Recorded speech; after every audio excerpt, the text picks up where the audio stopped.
Hi, welcome to Tradition Today. I'm Father David Smith, your host. Today's program is entitled Faith and Science, and the program really comes off of a comment that was made to me some months ago now. I was in a setting that was not associated with the church. It's actually, I was at a writing class. I took a writing class, and most often I would go to this writing class dressed in my civilian clothing. But one day I had a very busy schedule, and I showed up dressed as a priest. And there was a young woman in the class who had never said anything to me before, didn't say anything to me since either. This young woman was surprised that I was a priest, and she said to me, I don't believe in God, I believe in science. This is what she offered me. I hadn't said anything to her, and I didn't respond to her at all either. But I started to think about this. I don't believe in God, but I believe in science. And I started to think about, well, you know, if I were a smarter priest, how would I have responded to her? Or if I hear that again, what could I say to respond to her? What could I offer her that would help her to understand that her Creator is real, her Savior is real, that God is real in her life? And as I was thinking about this, my mind went back to the vaccination controversy in our country of a few years ago. Now, let me just, I'm sure, remind you of what happened. Some years ago, there was a model and actress. I think she's more of a model than an actress, but nevertheless, a model and actress. And she wrote a book. The book was about how her son had contracted, I guess, autism from receiving a vaccine. I think it was the DPT vaccine. And she wrote this book about how he had gotten autism from this, and about her efforts to try to overcome that, and so on. Well, as soon as the book came out, she's very popular. As soon as the book came out, people started to.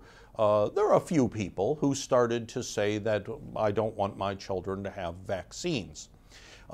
As it turned out, there was a pretty vigorous response from leading doctors and scientists who would appear like on the morning news programs and would say, this is ridiculous, that there is no connection between autism and vaccinations, and that you go ahead and vaccinate your children. And some of them were pretty dismissive of the person who wrote the book, and very dismissive of, even arrogant, toward people who refuse to vaccinate their children.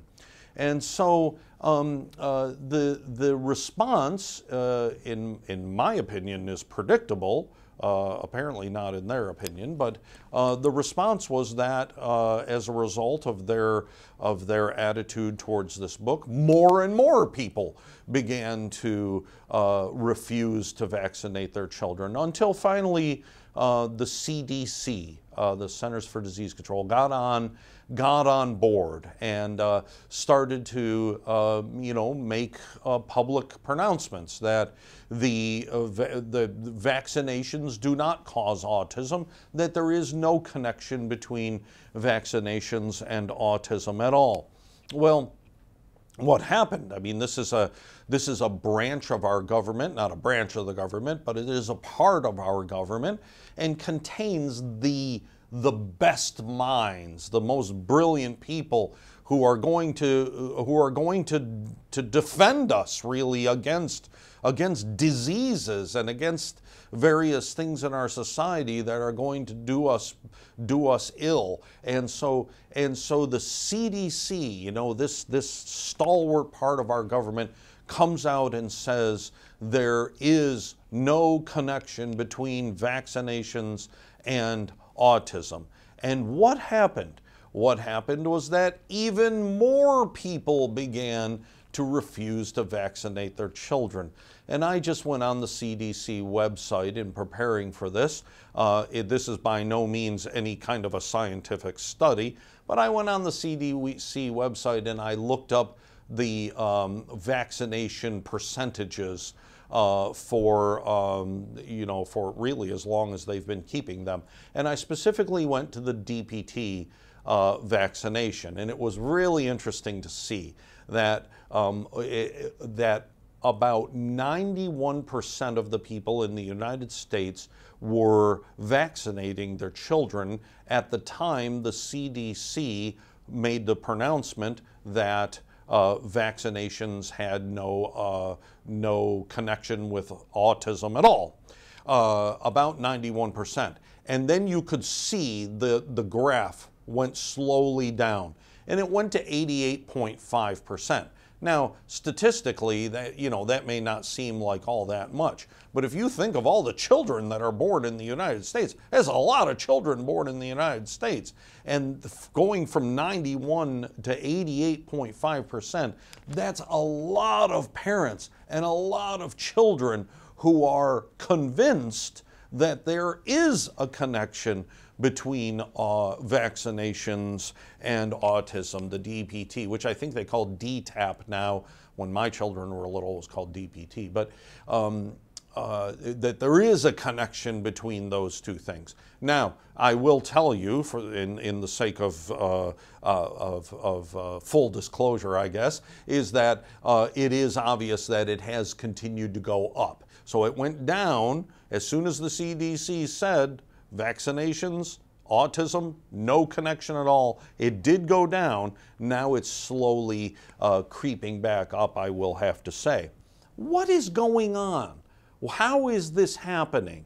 And it isn't, in spite of what the leading doctors and scientists say when they get their faces on the news, in spite of what they say, this isn't stupid people who live in trailer parks and don't trust the government and all of this kind of thing. That's not who's doing this.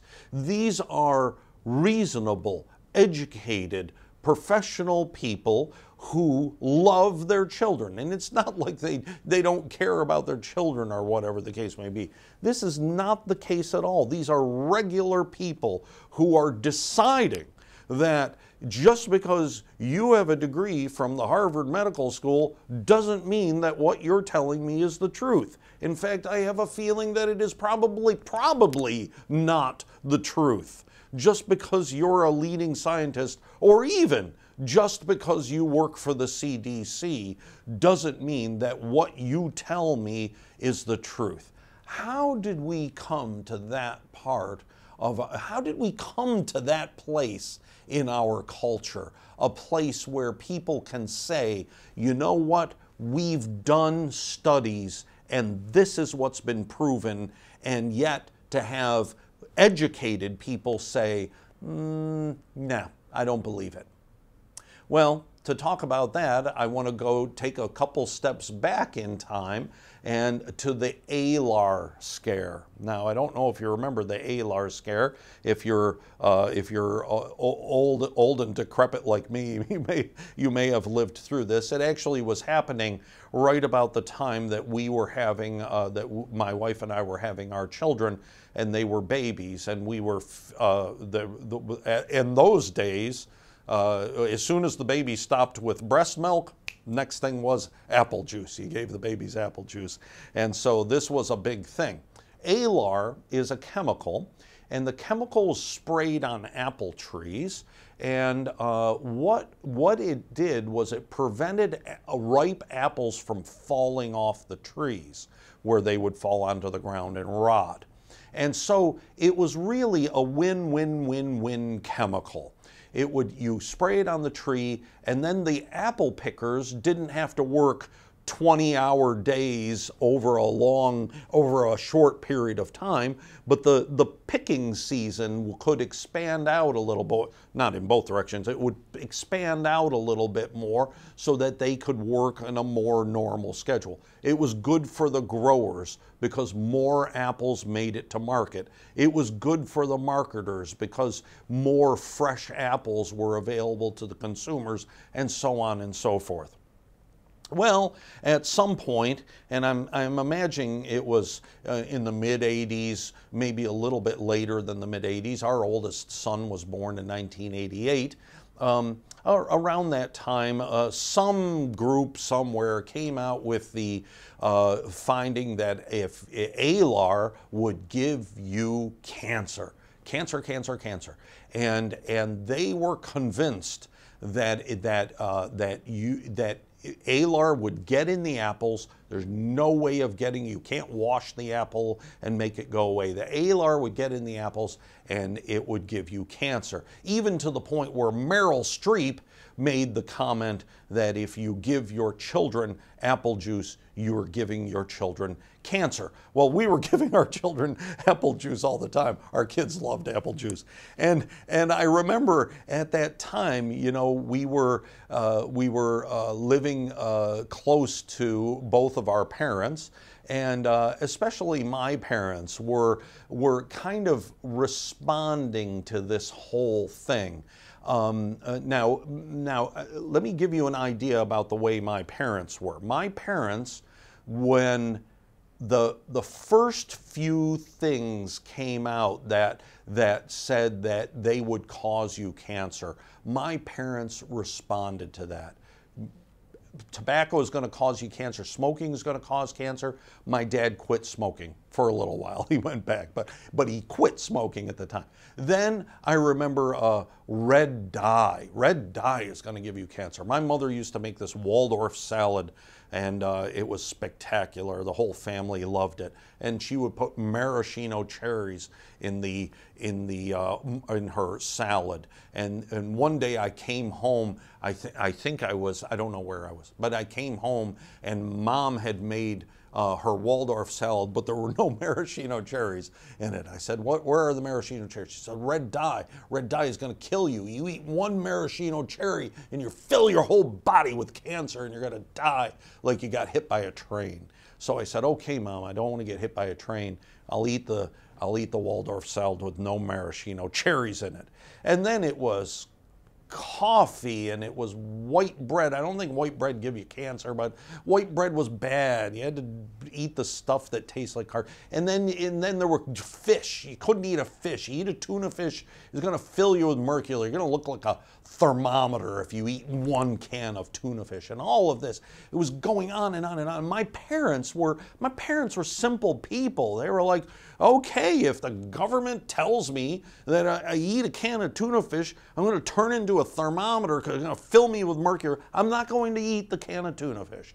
And so they were going along and along and along and along. And I think it was about the time of the ALAR scare,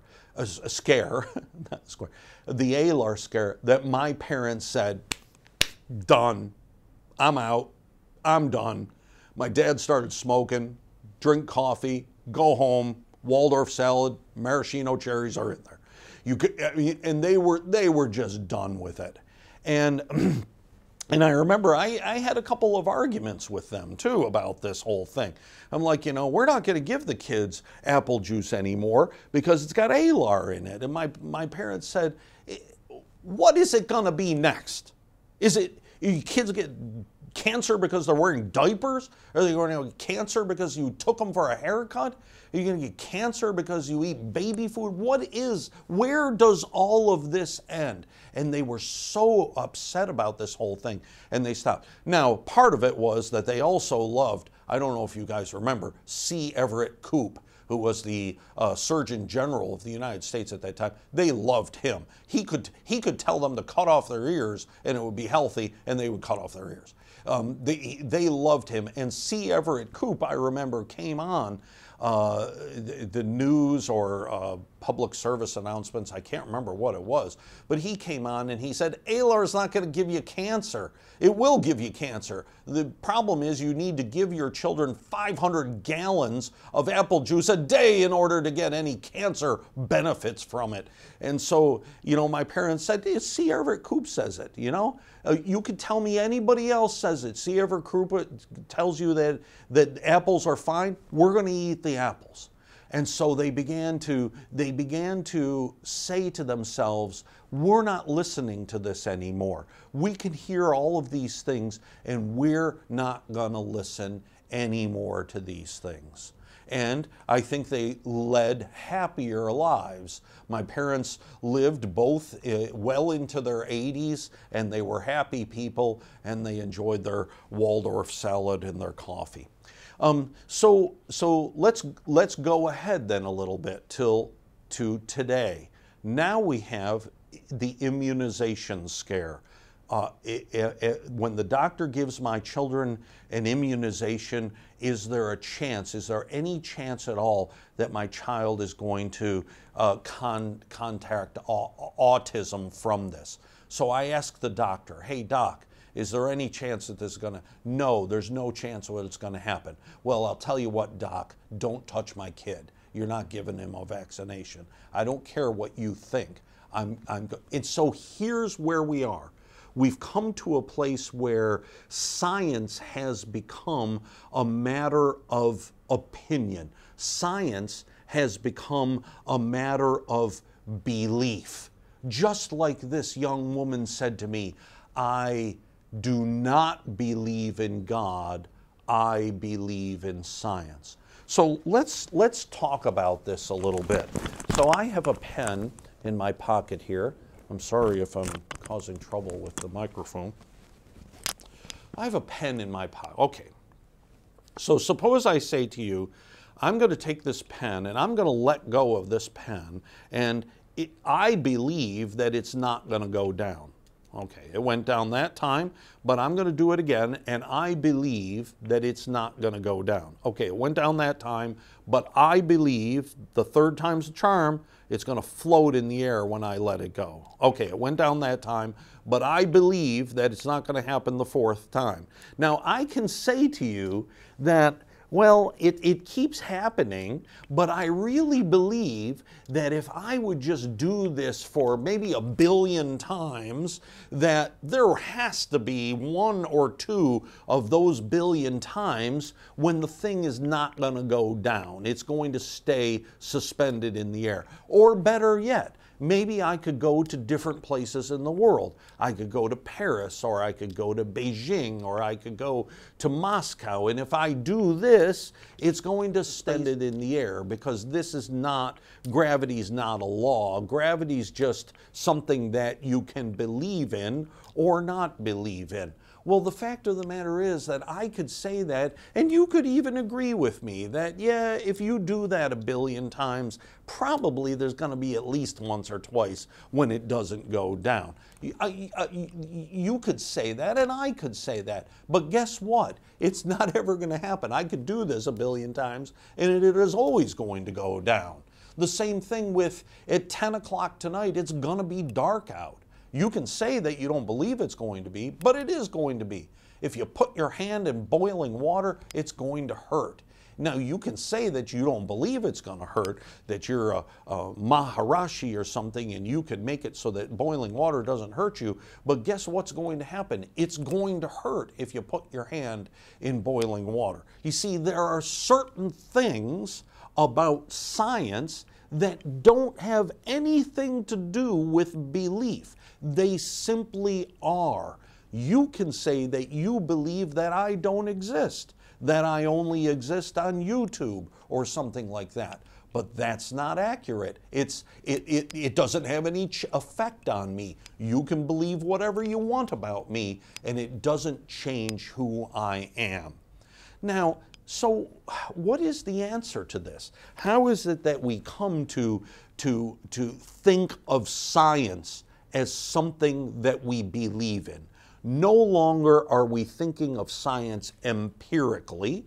What does empirically mean? Empirical knowledge comes to you through your senses. It's something you can observe. So we stop thinking of science empirically and we begin to think of it in terms of faith, because that's what this woman is saying to me. I don't believe in God, I believe in science. So she believes that science is a matter of faith.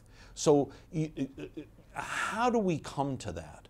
Well, the reason is because there are a lot of things about science that are not as simple as this, as simple as gravity. There are a lot of things that aren't as simple as that, and so when they become more complex, we begin to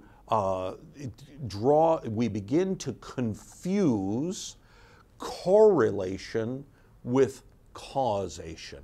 In other words, two things happening at the same time without any effect on each other versus one thing happening and causing another thing. Correlation versus causation. Now, I'm not telling you which side of the vaccine debate I come down on, but what's happening is scientists are saying this is correlation. That is to say, the vaccine took place and the child has autism, but they're not related. But other people are saying, no, there's causation. It's a little bit like global climate change. Okay, the climate of the earth is changing and human beings live on the earth. Are those two separate things, or does one cause the other? So correlation versus causation. Let me tell you a story about that. Some years ago, many years ago now, when our oldest was about 2 and our youngest was a babe in arms, we went to visit my in-laws. My wife's 2 sisters were also visiting at the time.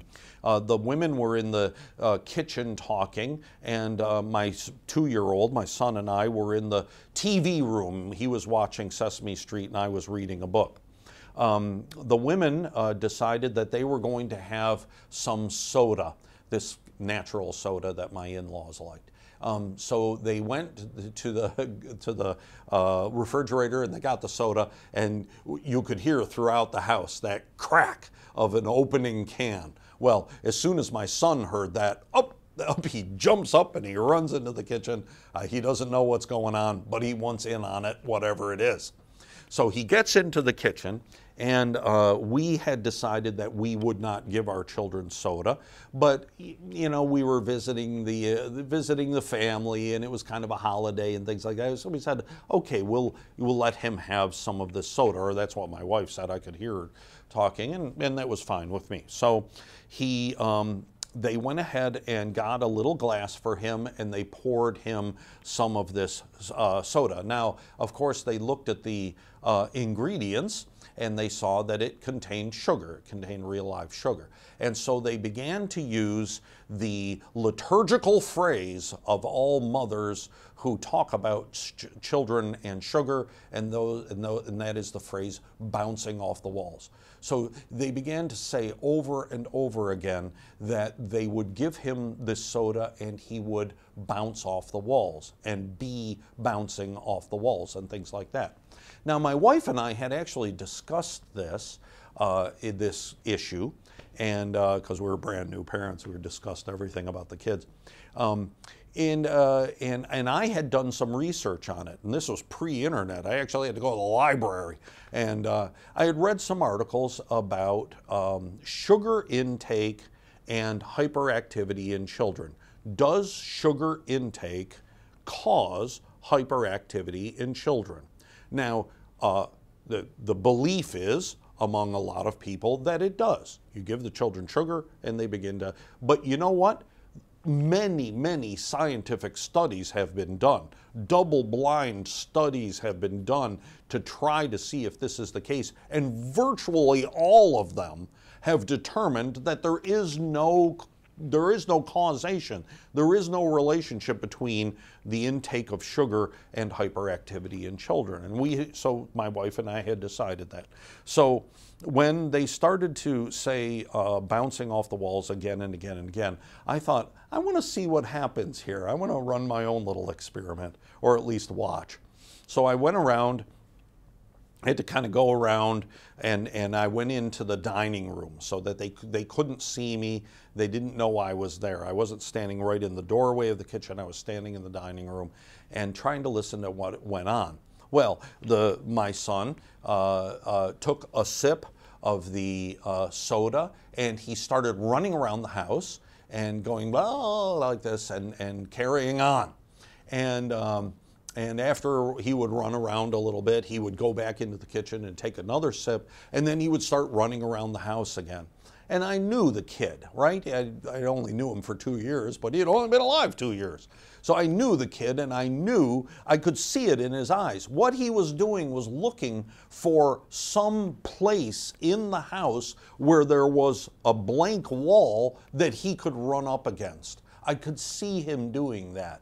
Well, eventually he ran into the dining room where I was. There was a part of the wall that didn't have anything on it, and he ran up against the wall.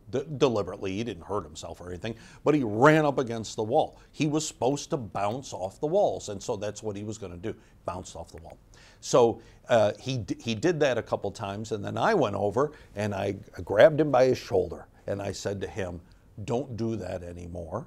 You're not getting any more of that soda.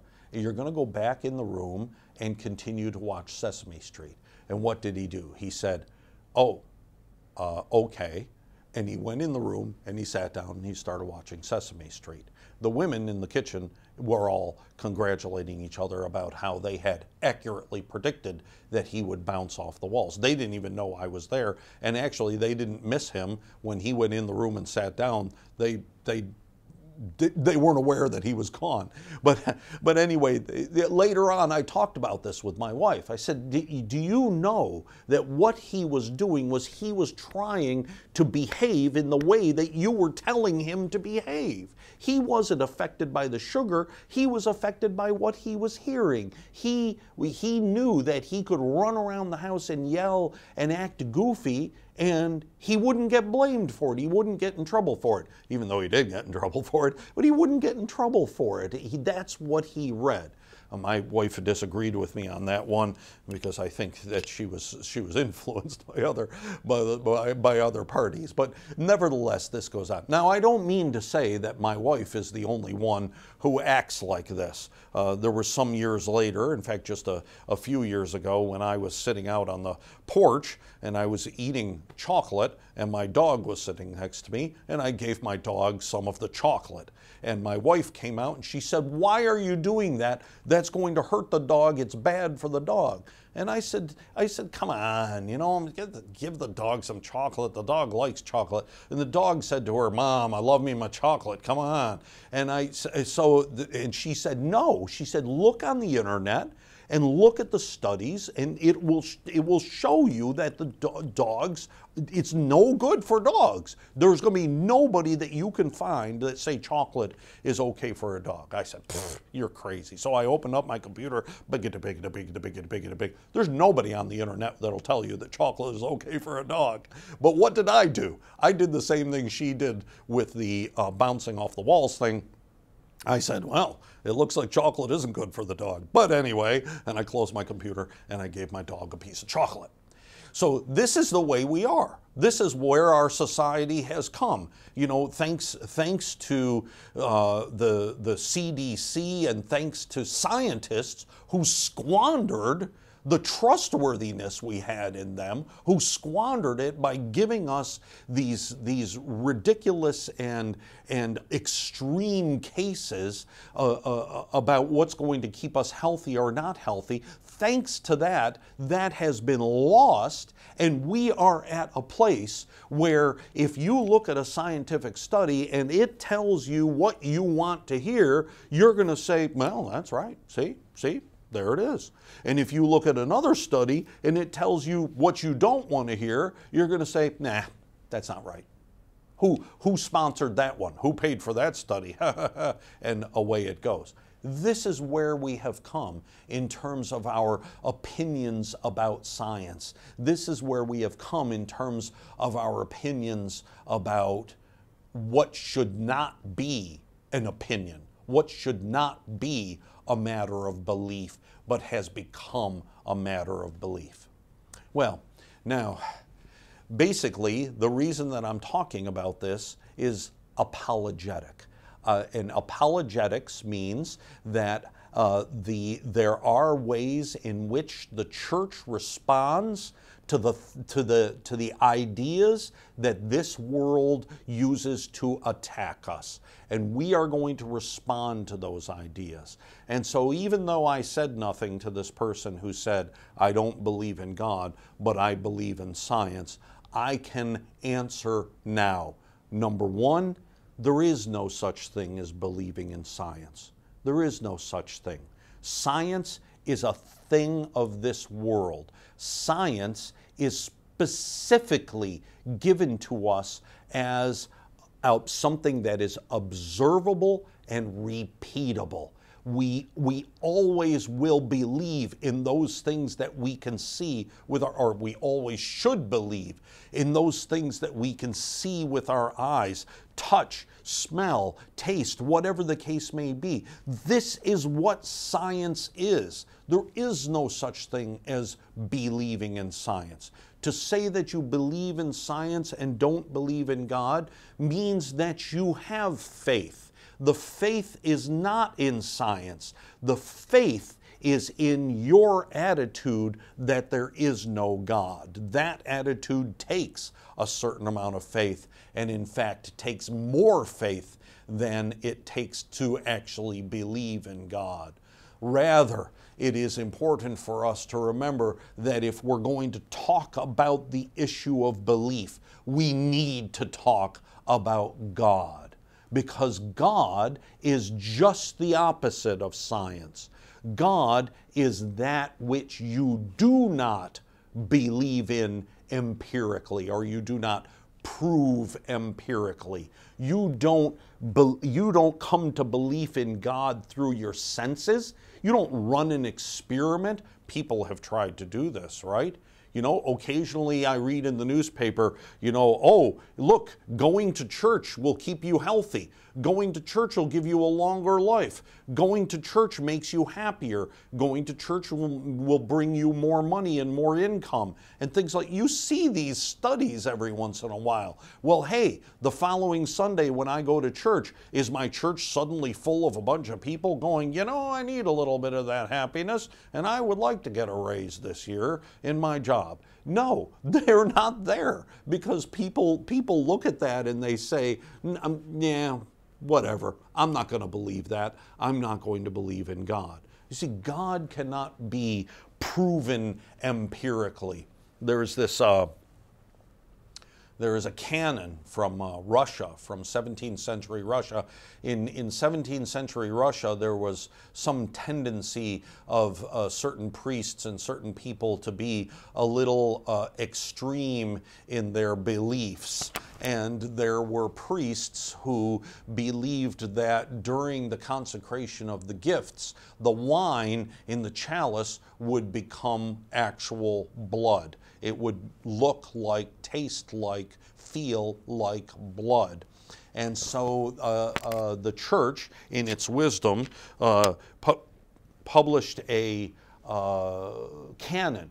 And the canon said that if you're serving the divine liturgy and you see that there's blood in your chalice, you need to inform the bishop immediately, because you're suspended from being a priest, and you need to go live in a monastery for a while in order to see if you can even continue to be a priest. Because why? If you see blood in the chalice, it means you've been messing around with demons in such a way that they are not only in your church, they're not only on your altar, but they are in your chalice. This is not the way we live. We do not need to look in the chalice and see real live blood in order to believe that this is the blood of Jesus Christ. It is the blood of Jesus Christ. And we don't need empirical proof for that, just as we don't need empirical proof for anything. There is no empirical proof for God. And if you're looking for that, you're barking up the wrong tree. Don't do that. Secondly, I would say that really science is not a worldview. You can't hold science as a faith. You can't hold science as a worldview that gives you meaning in your life. Science does not give us meaning. Science tells us about the physics and the chemistry of the universe around us. This is not a matter of belief. This is not a matter of a worldview. It just simply is, or should be. Now we've made science into a matter of belief, but it's time to take that back in order to debate what is actually true and in order to really understand faith, which is only faith in God. God created everything. He created you, my brother or sister. He created me. He created everything around us. The chocolate, the dog, the apple juice, the vaccination. These are all creations of God, and He has given them to us so that we would fulfill His perfect will. That's a worldview. That's a faith.